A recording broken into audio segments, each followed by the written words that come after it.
Hello, my name is Benjamin Hart. I'm an American attorney and the managing director of Integrity Legal here in Bangkok, Thailand. As the title of this video suggests, we're discussing the possibility of this next government. As we've discussed in videos on this channel, doing updates for folks, Paetongtarn Shinawatra was removed from office on this past Friday.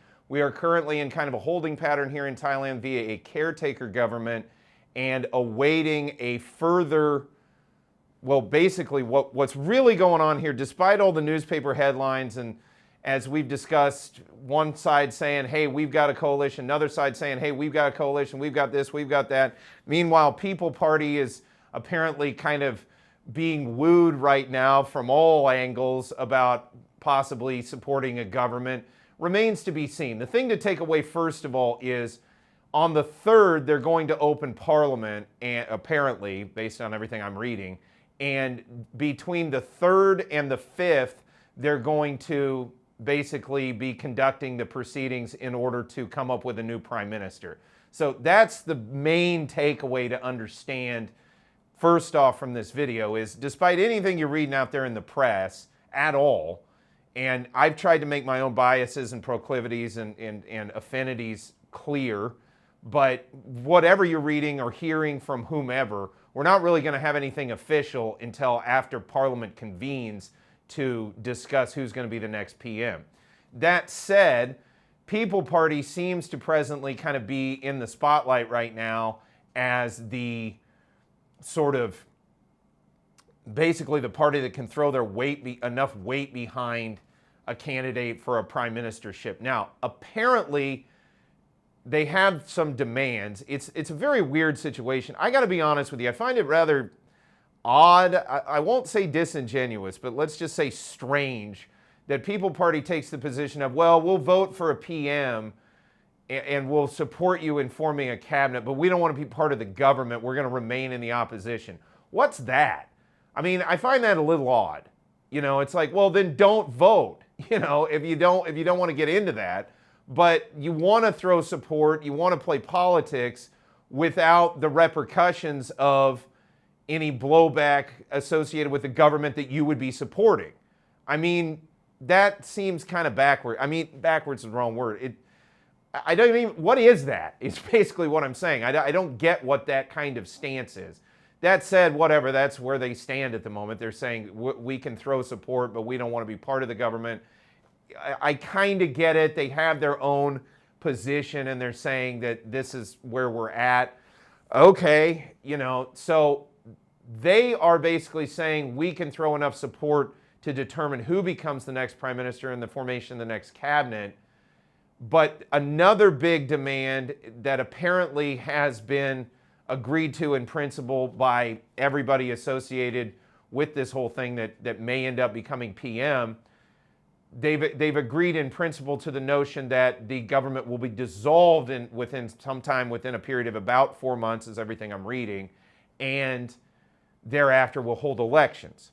Okay, so this brings me to my question in the title, which is, why don't we just have a national unity government? If everybody agrees we're going to dissolve this thing, People Party doesn't want to really be in the cabinet, but they'll throw support behind something, and you know, we know that Boom Jai Thai, as well as some of the other coalition parties, as well as Pheu Thai, could, in theory, come to a consensus on, you know, cutting up the different cabinet posts. Why not just do a national unity government for a few months and move on? You know, people, I think, from prior videos think that I have some massive disinclination toward Pheu Thai. I got to be honest with you. I have issues with them, notably the fact that I've seen nothing but World Economic Forum nonsense and undue influence from the likes of the OECD, Organization of Economic Cooperation and Development, being brought in during the tenure of their administration since 2023. And they seem to be enamored with the World Economic Forum to the point that you know, as I've discussed in other videos, I view this as undue foreign influence. And so I have real questions there. But that said, I can understand the argument if there are those who would say, well, that was a small faction around one family, primarily, that felt that way. We as a party are not necessarily feeling that way. Now, I don't necessarily know if that's their position or stance, but what I'm trying to say is I'm not willing to just dismiss out of hand that Pheu Thai may have some use in governing. That said, maybe not. Again, this is all kind of shaking out in real time. But if we're only going to put this thing together for 4 months and we all sort of agree in principle that we all want what's best for Thailand, albeit different factions have different thoughts about what that ultimately means or how we go about getting there. Now, I have real issues when how we go about getting there is, again, undue foreign influence for things that are clearly damaging to Thailand, like the current banking policies, as I've discussed at length in other videos, I think are massively damaging to Thailand's national brand for a variety of different reasons. That said, again, reasonable people can disagree on certain things. I'm just kind of wondering if we are going to have a limited time period on this upcoming government and everybody sort of agrees that they don't agree on very much, but they do agree that we all want what's best for Thailand, and it seems like everyone's in agreement that they want an election or a dissolution leading to an election come some 4 months from now. Why not just all get together at one table and just have that consensus as a baseline and get a national unity government and we can move forward? To my mind, that makes some sense. That said, I thought of making this video initially after reading a recent article from The Nation, that's nationthailand.com. Article is titled, People's Party Says It Still Does Not Trust Pheu Thai or Boom Jai Thai. One thing I noticed in Bangkok Post's coverage of this whole thing is they talked about shifting alliances and betrayals in something, and I'm not citing it because I'm just not, but it was in Bangkok Post, and it was like, well, the betrayal was when Pheu Thai turned on MFP/People Party some 2 years ago. They talked about it as if it wasn't Pheu Thai. I've been kind of wondering about Bangkok Post coverage on Pheu Thai lately. It seems kind of unnecessarily overly positive in terms of its spin on them.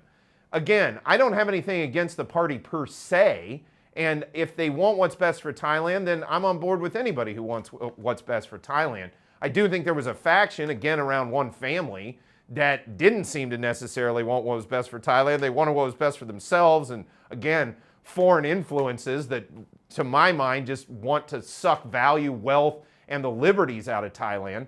But again, if we can all come together, I don't think that'd be terrible. And meanwhile, People Party says we don't trust anybody. So, why not go for a national unity government with the agreement that we're going to have an election on X date, or we're going to dissolve Parliament on X date being 4 months from the initial policy statement by the new Prime Minister? Why not do that under national unity government? That's kind of what I'm thinking. And quoting directly, Parit Wachara Sindhu, a list MP of the People's Party, PPLE, spoke to reporters after a special meeting of the party's MPs at the Future Forward building, the PPLE headquarters, on Monday, September 1. The meeting was convened to reach a conclusion on how the party would vote in the upcoming selection of a new prime minister. Quote, when it comes to trust, we do not fully trust either party.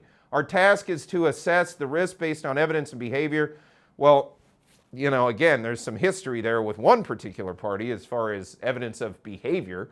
Quoting further, whichever option carries less risk is the one we must consider. We make decisions with reason, not with resentment. Well, okay, fair enough.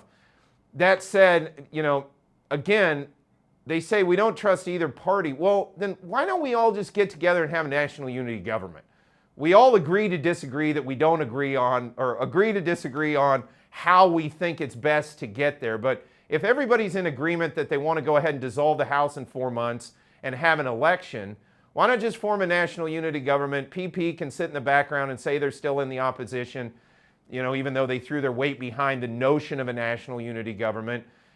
Presumably, maybe the other two major parties can sort of bury the hatchet and come together enough that they can form a cabinet for long. I mean, they did it for nearly 2 years up until the phone call that we just had adjudicated.